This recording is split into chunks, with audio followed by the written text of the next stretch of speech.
Bismillahirrahmanirrahim. Assalamu alaikum warahmatullahi ta'ala wabarakatuh. Hakika leo siku Jumapili tarehe 12 mwezi wa 10 mwaka wa 2025 tuko hapa Masjid Najah Makadara, na malengo ya kuwa hapa ni siku ambayo kitabu kilichotungwa na Maalim Salim yeye na wenzake kwa jina la Tujifunze Kusomesha.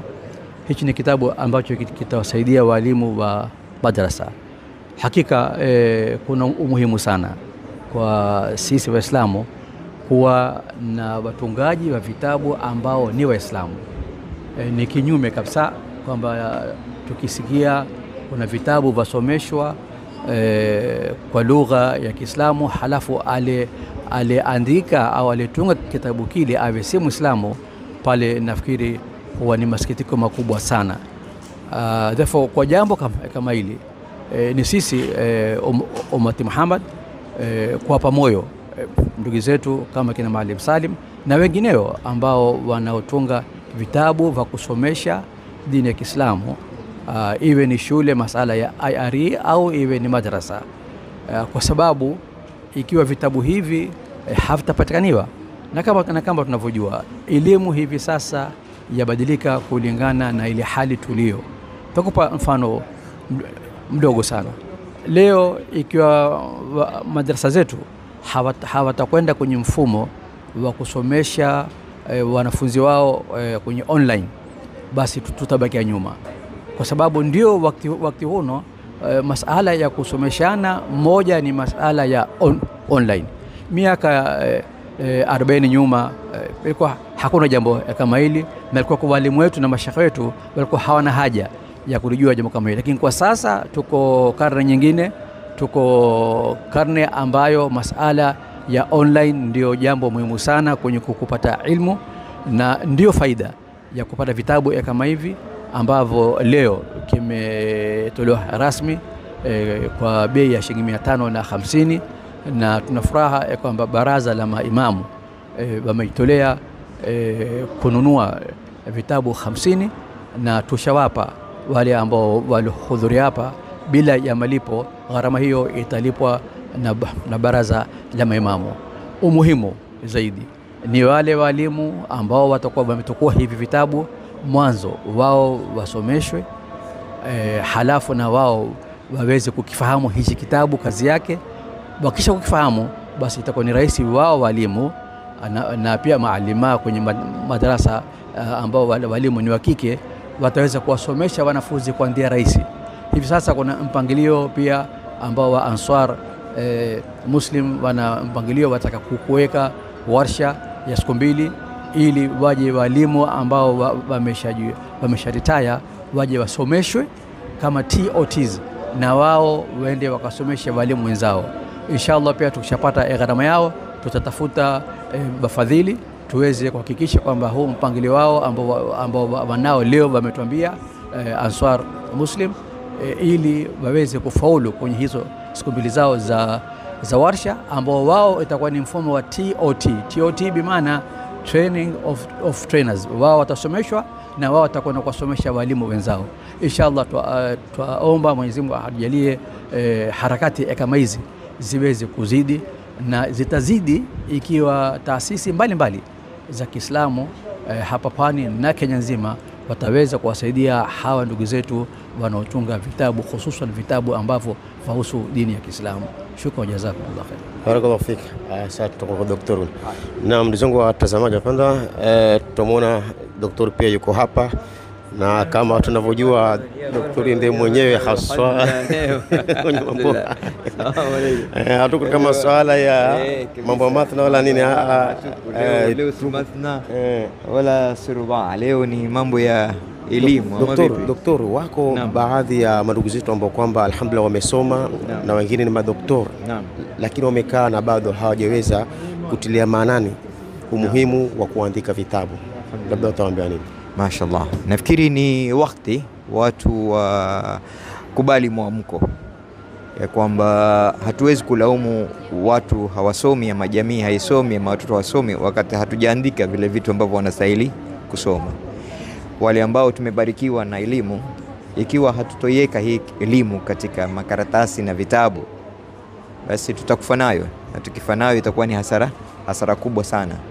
Mwanadamu anatakikana anapoaga huu ulimwengu aage huku nyuma ameacha athari, na moja katika athari ya usomi ni kwamba umeandika kitabu ambacho kitaishi kuliko umri wako, na ndicho kitakachokuwa kielelezo chako na ufahamisho wako kwamba siku moja ulikuwa ni msomi ukaishi hapa ulimwenguni, na kuna vitabu umeandika generation baada ya generation wanavisoma. Mwanadamu huwezi kujulikana kile ulichonacho akilini mwako, wala hakiwezi kusomeka kilichoko ndani ya moyo wako. Kinachosomeka ni kile umekiandika katika kitabu chako. Kwa hivyo tukitaka kuathiri jamii kama wasomi, ni lazima tuikuze hii mila ya kuandika vitabu. Na kama wengine wameweza kama Sheikh Salim leo, nina hakika kila mtu yaweza.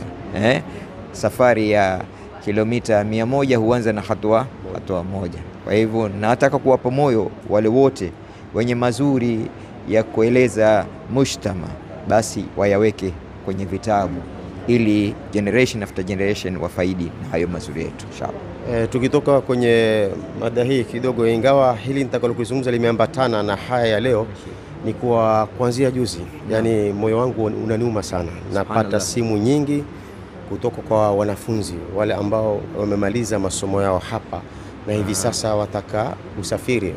Waliponiona juzi nikiangazia hafla ya wanafunzi wale ambao kwamba takriban 19 wamepata scholarship za kwenda. Sasa walipoona ile video, basi wanafunzi wengi wananipigia simu, na mimi siwezi kuwasaidia, na sijui kama kuna njia nyingine za kuweza kuwasaidia. Hata hivi sasa ilivyokuwa hii hafla yaendelea, nilipokuwa chini nimepigiwa na msichana mwingine, vipi zile scholarship, ni kuonesha kuwa alhamdulillah watoto wetu wana hamu ya kusoma, lakini wana uwezo pia wa kusoma. Naona iko chini sana, labda tazungumza chini. Wallahi ukitakalia kweli, mara nyingi umma wetu hauna kipaumbele cha kuwasupport wale wanafunzi wanaotoka katika background ambazo hawajiwezi katika kuwasukuma kusoma.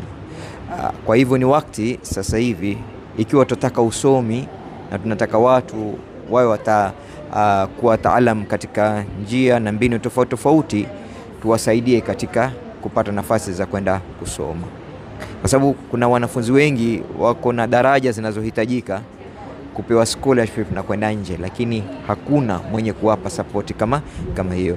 Kwa hivyo hii, na wanafunzi wenyewe pia watakikana wawe na msukumo, kwa sababu hata serikali kuu kila mwaka inatoa scholarship za nchi tofauti. Ni wewe ujisumbue uende katika mitandao wakati zinatangazwa uapply. Sawa. Mashirika yetu tofauti kama SUPKEM, kama Umma Foundation, kama Jamia Mosque na kadhalika, pia wanatoa fursa tofauti za scholarship za kwenda nje. Na mara nyingine hizi university kama Indonesia huwa zina advertise scholarship kwenye mitandao. University of Malaysia zinatangaza scholarship kwenye mitandao. University nyingine zinatangaza. Kwa hivyo ni mtu ajisumbue kuzitafuta hizo scholarship, na ukitafuta unachotaka kwa idhini ya Mwenyezi Mungu kila siku utapata. Manijtahada ajada. Lakini ukiwa utangoja watu wakuite wakupe, utangoja kwa muda mrefu. Ni lazima kujisumbua kutafuta kila upande, kwa sababu hizi zilizotolewa juzi ni baadhi ya zile ambazo Indonesian University zinatoa.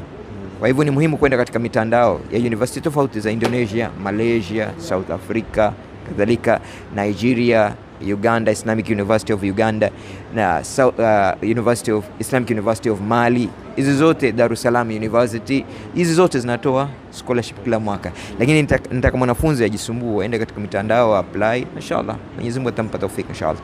Basi Dr. Mujahid ameweza kutupa mwangaza kuhusu mambo ya scholarship. Kwa hivyo kazi iko kwenu, ndio ni lazima muwafuate baadhi ya viongozi mnaowaona kwa macho na muweze kuzungumza na wao, lakini mtandao ndio kila kitu siku hizi. Mtandao ndio kila kitu. Barakallahu fiki. Asante. Asante. Asalamu alaykum. Hali yako na inshallah. Tuambie furaha yako kwanza kwa hili jambo la leo ulilofanya, yani wajihisi vipi? Bismillahir Rahmanir Rahim. Alhamdulillah Rabbil Alamin wa salatu wassalamu ala ashrafil mursalin wa ba'd. Hakika siku yangu leo ni moja katika siku ambazo kwamba siwezi kusahau, siku ya furaha, siku ambayo kwamba nimeweza kukamilisha ndoto ambayo kwamba nimeifikiria siku nyingi, tukiwa na wenzangu kina Mujahid, mke wangu Raya, ndugu yangu Yusuf Ige, katika haya ambayo kwamba tumeyafanya. Hakika wamenikuza na tumeweza kufanya jambo ambalo kwamba itakuwa ndio msingi wa sadaqatun jaria. Watu wakipata faida, basi na sisi ndio furaha yetu. Mwenyezi Mungu Subhanahu wa Ta'ala tumuomba atubarikie katika haya na atujalie ni miongoni mwa wale ambao kwamba tumefanya jambo khalisan liwajhillah, kwa sababu hatukufanya haya kwa sababu ya riya wala kwa sababu ya kuonesha kwa sisi ni wazuri sana katika kufanya, lakini ilikuwa nia yetu tufanye haya ili watu wafaidike. Na Mtume sallallahu alayhi wasallam anatuambia khairukum man ta'allama al-Qur'ana wa 'allamahu, na sisi basi tufuata hadithi ya bwana Mtume sallallahu alayhi wasallam, kile kichache baligh anni walau aya. Basi katika haya ambayo kama Mwenyezi Mungu anatupatia na sisi tuwapa watu wengine, na tunamuomba Mwenyezi Mungu atulete taufiki katika hili na ajalie ni katika hasanati zetu siku ya kiyama, na pia vile vile ni faida kwa wale ambao kwamba watakitumia kitabu hichi na kusoma ili wapate manufaa, kwa sababu manufaa ndio tunayoyataka. Inshallah tushukuru sana, ni furaha sana nikiwa nasikana waduku zangu, watoto wangu, mke wangu. Alhamdulillah, hii ni moja katika neema kubwa Mwenyezi Mungu ametupa. Kwa hivyo tujalia neema hii Mwenyezi Mungu aikuze, na kila atakayepata kusoma kitabu hichi au atafaidika. Shukran wa jazakumullah khair. Wa kadhalika ahsant. To get more videos of Abu Shuraim, don't forget to subscribe, like and share. May Allah guide and bless the person who shares the videos.